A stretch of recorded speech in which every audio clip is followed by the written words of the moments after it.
राज्य के चुनावों के नतीजे आ गए हैं जिसमें बीजेपी को तो बढ़त मिली है लेकिन कांग्रेस पिछड़ते हुए नजर आ रही है। इसका असर अब उत्तर प्रदेश में क्या पड़ेगा ये दिलचस्प होने वाला है। बात करने के लिए सपा प्रवक्ता अमित जी हमारे मेरे साथ मौजूद हैं। बहुत स्वागत है आपका अमित जी। चुनाव के नतीजे तो आ गए हैं, अब चर्चा शुरू होगी सीट शेयरिंग की। और उत्तर प्रदेश से आती हैं 80 लोकसभा की सीटें। तमाम चर्चाएं पहले भी हुई हैं कि 10 से 15 सीटें समाजवादी पार्टी देने के मूड में है, लेकिन अब जो नतीजे आए हैं जिसमें से कांग्रेस 4 में से 3 बड़े राज्य हारी है। अगर आप नॉर्थ इंडिया की बात करेंगे तो 3 बड़े राज्य हारी है। अब समाजवादी पार्टी का सीट शेयरिंग को लेकर क्या एजेंडा रहेगा? क्या कहीं ना कहीं डोमिनेट करेंगे अखिलेश यादव जब सीट शेयरिंग की बात होगी? देखिए, माननीय अखिलेश यादव जी और समाजवादी पार्टी का जो इतिहास है, हमारी सबसे बड़ी प्रायोरिटी ये होती है कि इस देश की सांप्रदायिक शक्तियों को कैसे रोका जाए, उनको कैसे बाहर रखा जाए। हमारे नेता मरहूम मुलायम सिंह यादव जी, यूपीए 1 में भी उन्होंने कुर्बानियाँ देकर यही किया। यूपीए 2 में भी उन्होंने बीजेपी आरएसएस को बाहर रखने के लिए वो सब कुछ जो कर सकते थे उन्होंने किया। तो जो सेकुलर क्रेडेंशियल भारत में किसी भी पार्टी की आज है, तो माननीय अखिलेश यादव जी की है। और हमारा ये मानना है कि इंडिया गठबंधन में जो भी हमारे बड़े लोग तय करेंगे, और मैं ये समझता हूँ कि आदरणीय राहुल जी में और अखिलेश जी में एक बहुत कोहेरेंस है, और सीटों को लेकर कोई भी समस्या इंडिया गठबंधन में नहीं आने वाली है।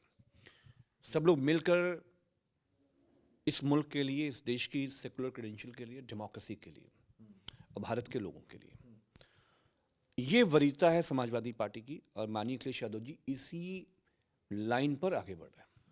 आप ये बात कह रहे हैं, लेकिन कांग्रेस के जो यूपी चीफ हैं अजय राय, वो कह रहे हैं कि हम समाजवादी पार्टी और अन्य क्षेत्रीय दलों की वजह से हारे क्योंकि उन्होंने बीजेपी की बी टीम की तरह राज्य के चुनावों में काम किया।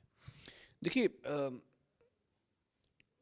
अजय राजी जो है वो मतलब उनकी जो बातें हैं वो बहुत ही यूनिटी की बातें नहीं है। मुझे नहीं मालूम कि उनको डायरेक्शन कौन दे रहा है, किस पार्टी की डायरेक्शन से वो काम कर रहे हैं। बट अखिलेश यादव जी और समाजवादी पार्टी हमारी, हम सब ये समझते हैं कि 2024 में ये जो सबसे देश का सबसे बड़ा चुनाव है, समाजवादी पार्टी ज़्यादा से ज़्यादा सीटें जीतने की ताकत में है, शक्ति में है। बीजेपी आरएसएस का कोई मुकाबला हिंदी पट्टी में अगर देखा जाए जो कर सकती है पार्टी उत्तर प्रदेश में, तो वो माननीय अखिलेश यादव जी है। अजय राय जी की बातों पर हम बहुत रिएक्ट नहीं करना चाहते हैं, और हमारा ये मानना है कि राहुल जी और अखिलेश जी और इंडिया गठबंधन के जो हमारे सब बड़े नेता हैं, वो सब लोग जिस दिन बैठेंगे, सब रास्ता निकलेगा, और जो जिन सीटों पे जीत सकता है उस पर बात होगी। अभी हाल में जो चुनाव एमपी की का जिक्र करेंगे, तमाम आप दोनों के दलों के बीच में तमाम बयान आए। शुरुआत कांग्रेस की तरफ से भी हुई, कमलनाथ ने अखिलेश व अखिलेश कहा, तमाम बयान इस तरह के दिए गए तो समाजवादी पार्टी ने भी पलटवार किया। आपको लगता है कि जब वोटर वोट करने गया तो उसके दिमाग में ये चीज़ थी कि ये लोग आपस में अभी से लड़ रहे हैं और आगे क्या होगा?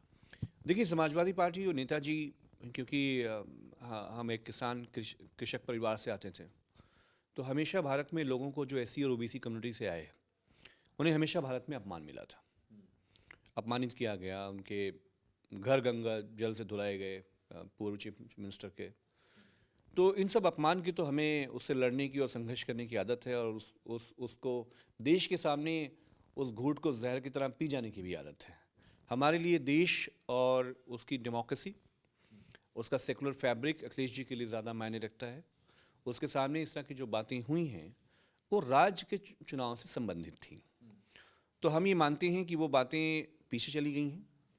जो कमिटमेंट है जो माननीय अखिलेश यादव जी का, जो भारत में सबसे बड़े चुनाव को लेकर, वो भारत के लोकतंत्र को 2024 में तय करेगा।